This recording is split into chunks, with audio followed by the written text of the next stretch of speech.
আজকের গুরুত্বপূর্ণ আঞ্চলিক সংবাদে সবাইকে জানাই স্বাগত।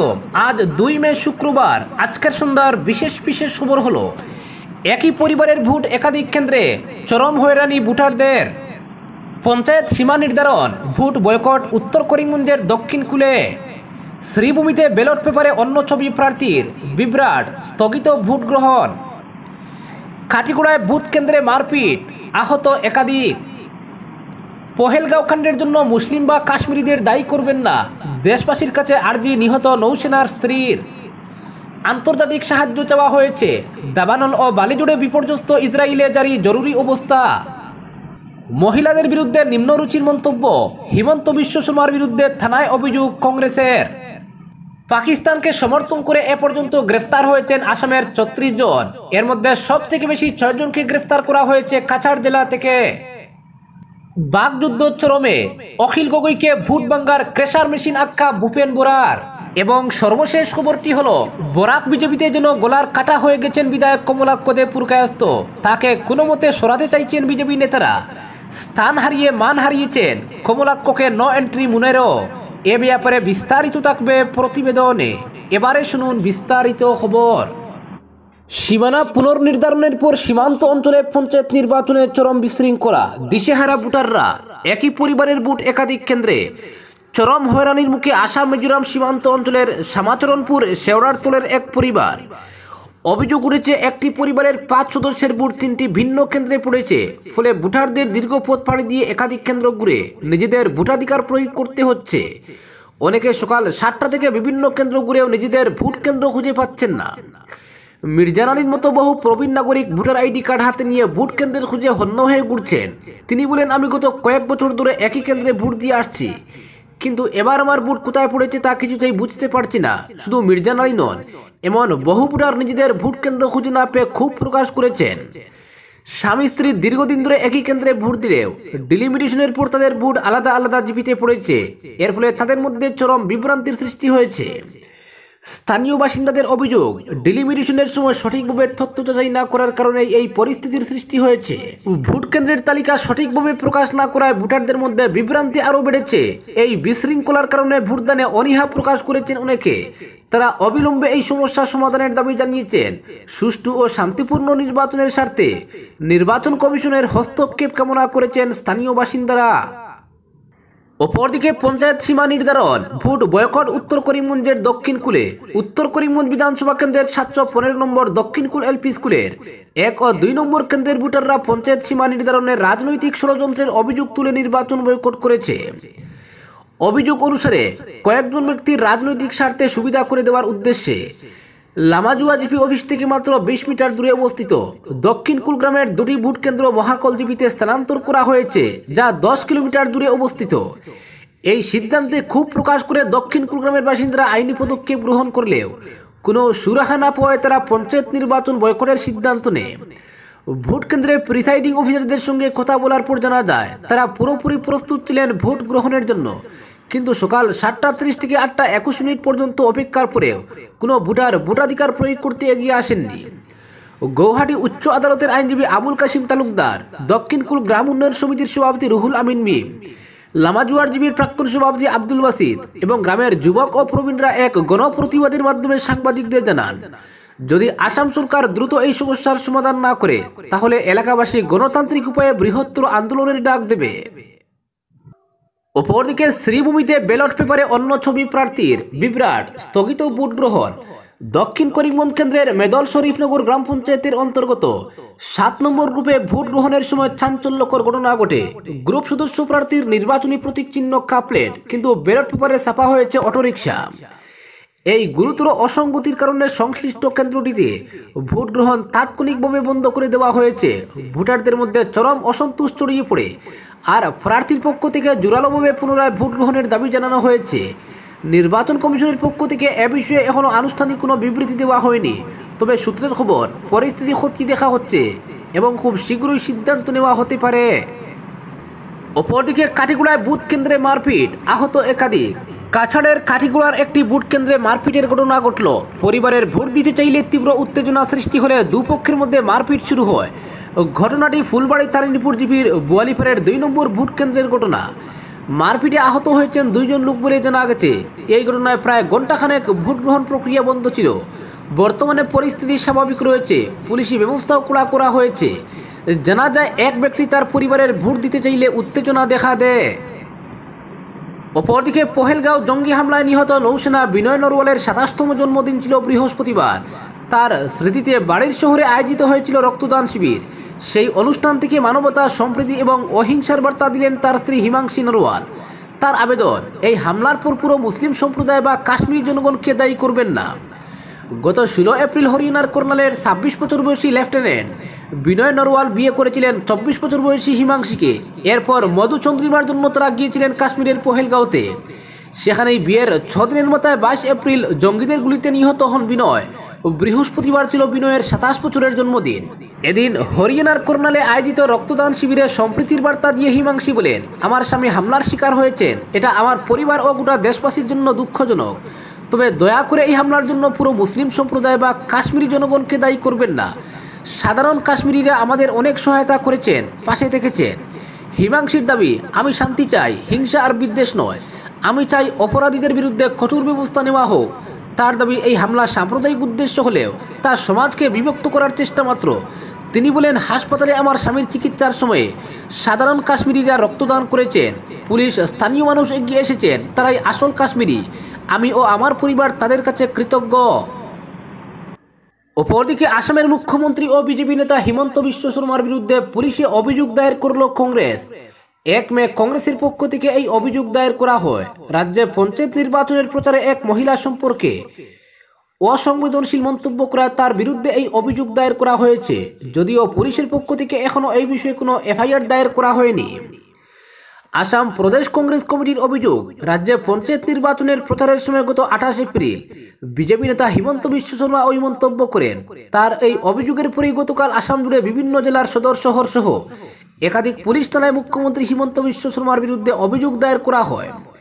কংগ্রেসের অভিযোগ, হিমন্ত বিশ্ব শর্মার তার বক্তব্যে যে সময়ের নিয়োগ সম্পর্কে অভিযোগ এনেছেন, সেই সময় তিনিও তরুণ গগৈ মন্ত্রিসভার গুরুত্বপূর্ণ সদস্য ছিলেন। সেক্ষেত্রে এই অভিযোগের দায় বর্তমান মুখ্যমন্ত্রী হিমন্ত বিশ্ব শর্মার উপরেও সমানভাবে বর্তায়। মুখ্যমন্ত্রী হিমন্ত বিশ্ব শর্মার মন্তব্যের প্রতিবাদে কংগ্রেসের পক্ষ থেকে মহিলাদের বিরুদ্ধে মুখ্যমন্ত্রীর অবমাননাকর মন্তব্যের প্রতিবাদে তার কুশপুত্তলিকা দাহ করে এবং বিজেপি নেতার বিরুদ্ধে ব্যবস্থা নেওয়ার জন্য জাতীয় মহিলা কমিশনকে চিঠি দেয়। অপরদিকে ভয়াবহ দাবানলের গ্রাসে ইসরায়েল, বালি জুড়ে ঢেকে গিয়েছে জেরুজালেমের আকাশ। দমকল কর্মীদের অবস্থা শোচনীয় হয়ে উঠছে। সেই আগুন নেভাতে গিয়ে পরিস্থিতি এতটাই ভয়ঙ্কর হয়ে উঠেছে যে বন্ধ করে দিতে হয়েছে স্বাধীনতা উদযাপনের অনুষ্ঠান। ঘটনা ঘিরে জারি করা হয়েছে জরুরি অবস্থা। সূত্রের খবর, ইসরায়েলের মেমোরিয়াল ডেতে জেরুজালেমে এই ভয়ঙ্কর দাবানলের সৃষ্টি হয়। এখনও পর্যন্ত কয়েক হাজার মানুষকে নিরাপদ জায়গায় স্থানান্তরিত করা হয়েছে বলে জানা গিয়েছে। মৃত্যুর কোনো খবর এখনও না পাওয়া গেলেও জখম হয়েছেন অন্তত 13 জন। সমাজ মাধ্যমে এই দাবানলের ভাইরাল হওয়া একটি ভিডিওতে দেখা যাচ্ছে যে জেরুজালেম থেকে তেল আবিব যাওয়ার হাইওয়ের পাশে দাউ দাউ করে জ্বলছে আগুন। ইতিমধ্যেই ওই রাস্তা বন্ধ করে দেওয়া হয়েছে। এর পাশাপাশি বালি জুড়ের প্রকোপ দেখা গিয়েছে, যার ফলে পরিস্থিতি আরও জটিল হয়ে উঠেছে। এই দাবানলকে ইতিহাসের সবচেয়ে বড় দাবানল হিসেবে চিহ্নিত করেছে ইসরায়েলের দমকল বিভাগ। একাধিক যুদ্ধ বিমান এবং হেলিকপ্টারের সাহায্য নেওয়া হচ্ছে এই আগুন নিয়ন্ত্রণে আনার কাজে। এই প্রসঙ্গে ইসরায়েলের প্রতিরক্ষা মন্ত্রী ইসরায়েল কার্তুজ বলেন, আমরা জরুরি অবস্থার মধ্যে রয়েছি। এই ভয়াবহ পরিস্থিতি মোকাবিলার জন্য আন্তর্জাতিক সাহায্য চাওয়া হয়েছে। সূত্রের খবর, ইসরায়েলের আবেদনে সাড়া দিয়ে Ukraine, Spain, France, Romania, Croatia এবং ইটালি সেখানে যুদ্ধ বিমান পাঠানোর প্রস্তুতি নিয়েছে। এই ভয়ঙ্কর দাবানলে এখনও পর্যন্ত প্রায় 3000 একর জমি পুড়ে ছাই হয়ে যাওয়ার খবর রয়েছে। অপরদিকে 26-এর বিধানসভা নির্বাচনের আগেই রাইজোর দলের সঙ্গে কংগ্রেসের মিত্রতার সম্ভাবনা প্রায় শেষ হয়ে গেল।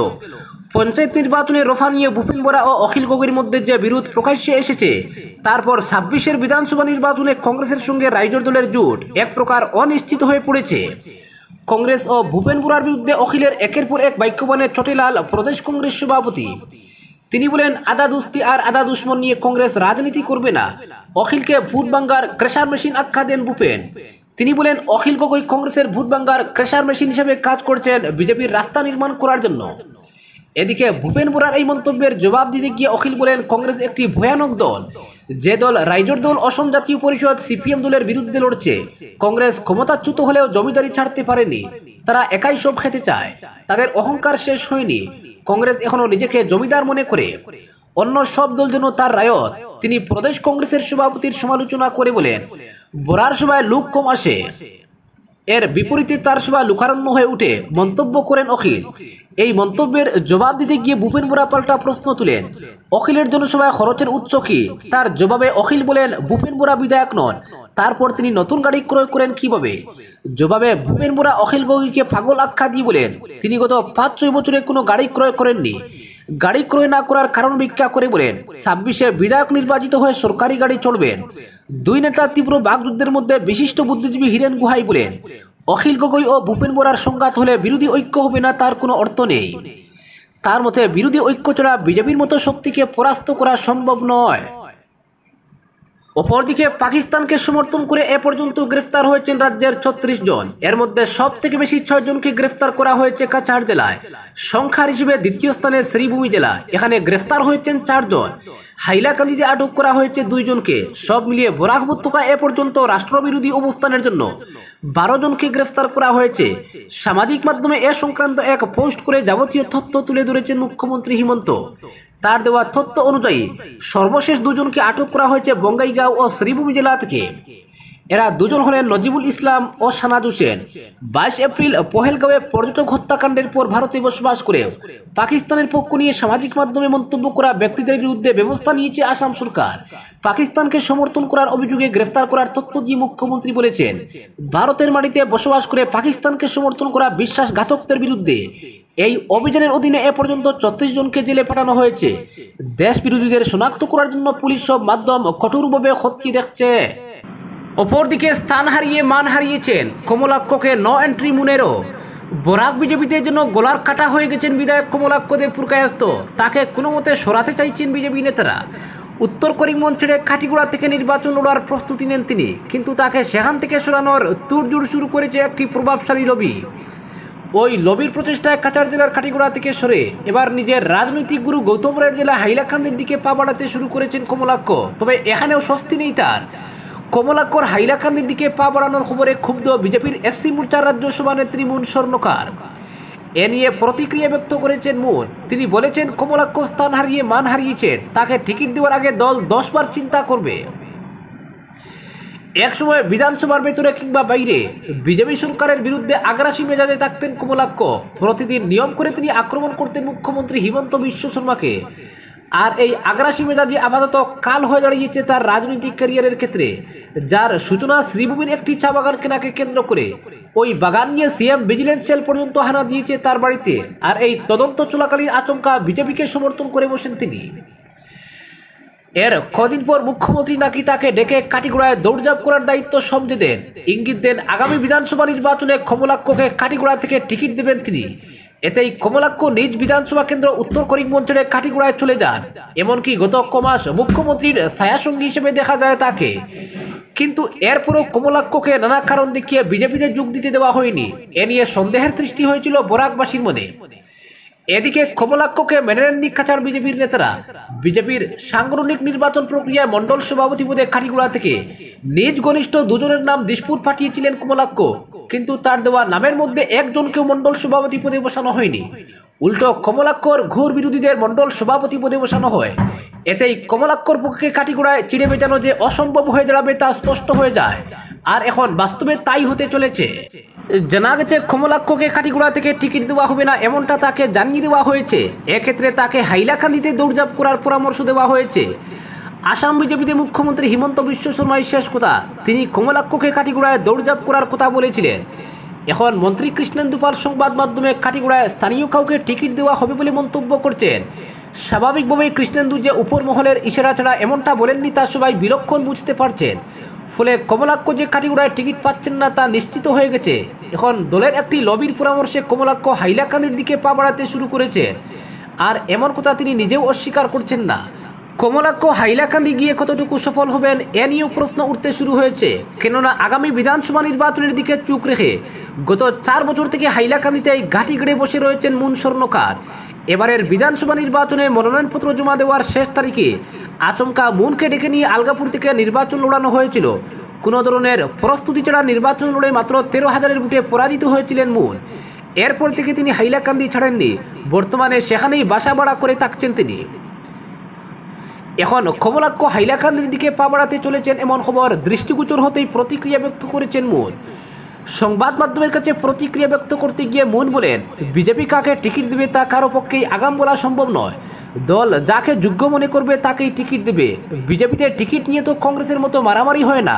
তবে এটাও ঠিক, দলীয় নেতারা ভেবেচিন্তেই টিকিট দেবেন। দল আমাদের মতো কর্মীদের উচিত সম্মান দেবে। দলের উপর আমার আস্থা আছে। কমলাক্ষ স্থান হারিয়ে মান হারিয়েছেন। এখন তিনি পুরো বরাক ভ্রমণ শুরু করেছেন। শ্রীভূমি ছেড়ে কাছাড় জেলায় গেছেন, আর এখন কাছাড় ছেড়ে হাইলাকান্দি আসতে চাইছেন। দল এই বিধায়ককে টিকিট দিতে গেলে 10 বার চিন্তা করবে। আমরা দলের সিদ্ধান্ত মেনে কাজ করব। আমরা দলের জন্য দিনরাত কাজ করে আসছি। আর কমলাক্ষ উড়ে এসে জুড়ে বসতে চাইছেন। বিজেপিতে অনেক বড় মাপের নেতাও টিকিট বঞ্চিত হয়েছেন। সুতরাং কেউ চাইলেই টিকিট পেয়ে যাবেন এমন সুবিধা বিজেপিতে নেই। তারপর বলছি, দলের সিদ্ধান্তই শিরোধার্য হবে, মন্তব্য করেছেন মুন স্বর্ণকার। আজকের বিশেষ সংবাদ এখানেই সমাপ্ত।